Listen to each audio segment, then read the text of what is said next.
जय श्री कृष्ण, जय माताजी। मित्रों अमारी YouTube channel super Gujarati story में तमारू हार्दिक स्वागत करीए छीए। मित्रों आज आपणे एक इमोशनल स्टोरी सांभळशुं। स्टोरी तमने खूब पसंद आवशे। मित्रों विडियो पसंद आवे तो विडियो ने लाइक जरूर करी देजो अने तमारू मंतव्य तमे कॉमेंट में जरूरथी जणावशो। अमे बीजा विडियो केवा बनावीए ते उपर तमे जरूर कॉमेंट करजो। मित्रों शुरू करीए आजनी स्टोरी।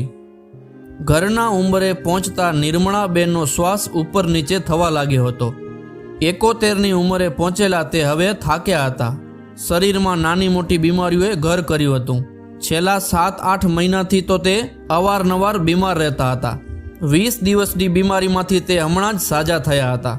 આજે શરીરમાં થોડું સારું લાગતું હતું એટલે સવારે ઘર નજીક આવેલા મંદિર જવા નીકળ્યા હતા। પણ દર્શન કરી પાછા ફરતી વખતે થોડો થાક लाग्यो અને ઉંબરે પહોંચતા હાંફ ચડી આવી। बार शाख ने पकड़ी घड़ीक विसामो खाधो अने धीरेथी घर अंदर प्रवेश्या। बैठक खंड में आवी सोफा पर बैठा अने ऊंडा श्वास लीधा। घड़ीक श्वासोश्वासनी प्रक्रिया पछी घड़ीक राहतनी अनुभूति थई के तेमणे जरा ऊंचा अवाजे कह्युं, नम्रता हूँ मंदिरेथी आवी गई छूं, जरा चा मूकजे।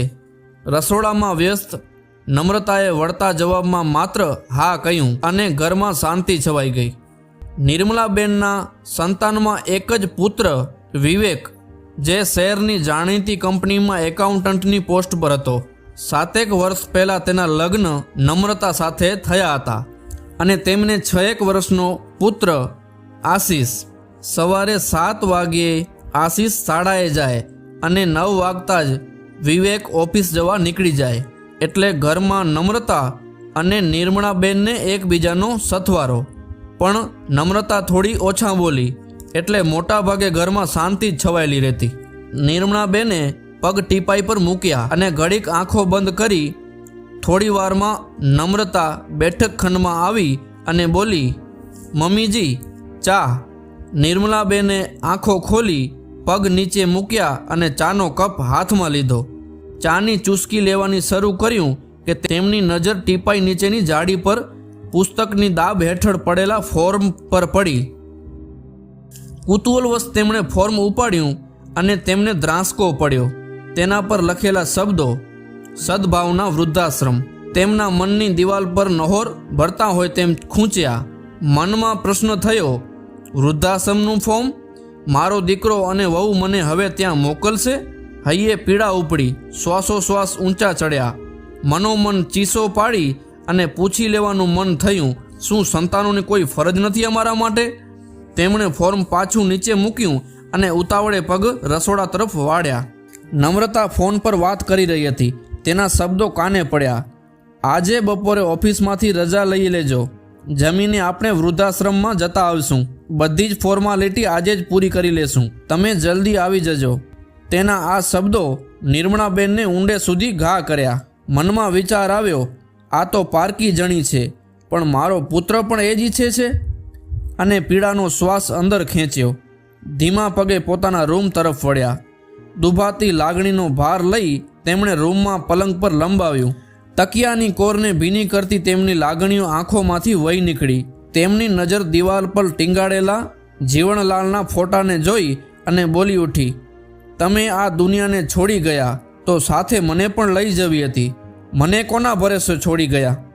अणगमा साथे बोली उठ्या, दीकरा अने वहूना भरोसे जे हवे मने आश्रम अने फरी अश्रुनी धार वही निकળી। आकुळ व्याकुळ थतां तेओ पलंग पर पड़ी रह्या। विचारो अने यादोना चक्रव्यूहथी लड़ता लड़ता ते थाक्या अने छेले मनने मनावी लीधुं। हरी ईच्छा अने ऊंडो श्वास लीधो। घड़ीक सून थई दीवालोने जोई रह्या के नम्रता दरवाजा पर टकोर मारी अंदर आवी अने बोली, मम्मी जमी ल्यो। जवाबमां तेमणे भूख नथी कई पड़खुं फेरवी लीधुं।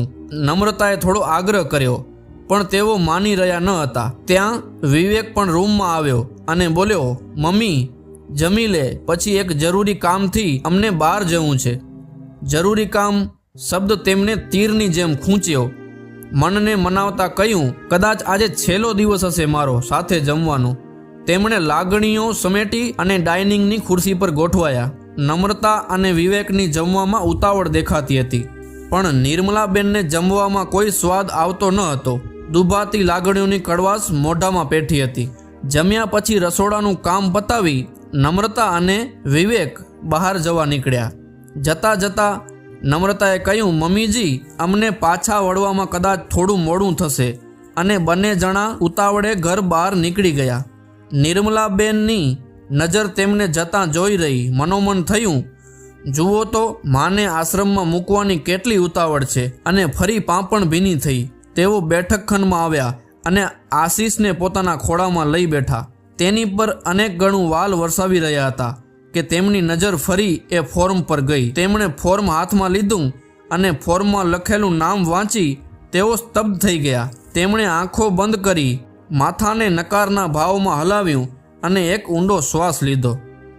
લગભગ સાંજના 6 વાગી રહ્યા હતા. નમ્રતા અને વિવેક ઘરે પાછા ફર્યા ત્યારે બેઠક ખંડમાંથી વાતોનો અવાજ આવી રહ્યો હતો. અવાજ જાણીતો લાગ્યો કે નમ્રતા ઉતાવળે ઘરમાં પ્રવેશી.